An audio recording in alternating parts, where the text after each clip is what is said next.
Academy করেছিল 200 কত 283 85 আর opponent 1203 হারিয়েছিল কত রানে 153 রানে হেরেছে ওরা 153 রানে হেরেছে। এখন আজকে ম্যাচের আজকে টার্নিং পয়েন্ট জানিস কোন টার্নিং পয়েন্ট? অনেক যে রান আউটটা করলো তারপরে ওদের বেস্ট যে ব্যাটার ছিল বেস্ট ব্যাটার তাকে কিন্তু সাকিব বোল্ড করেছে। যে ব্যাটার যে কভারটাই কোনো ভালো কিন্তু বোল্ড করেছে। যাই হোক আজকে এখানে কত ওভার বল করেছি আর রান আজকের ম্যাচের ম্যান অফ দ্য ম্যাচ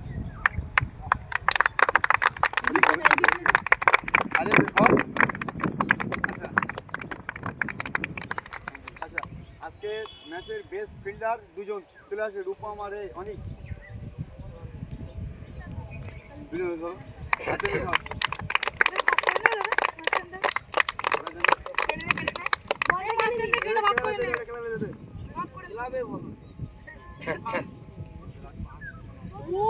ঠিক আছে রাখতে বলেছে হাতে রাখতে বলেছে পত্র ঘুরিয়ে বাড়ি চলে ম্যাচ ফিল্ডার সবাই একজনের কাছে আমি হাবিজুরের কাছে স্যার আমি বাড়ি গিয়ে দিয়ে দেব।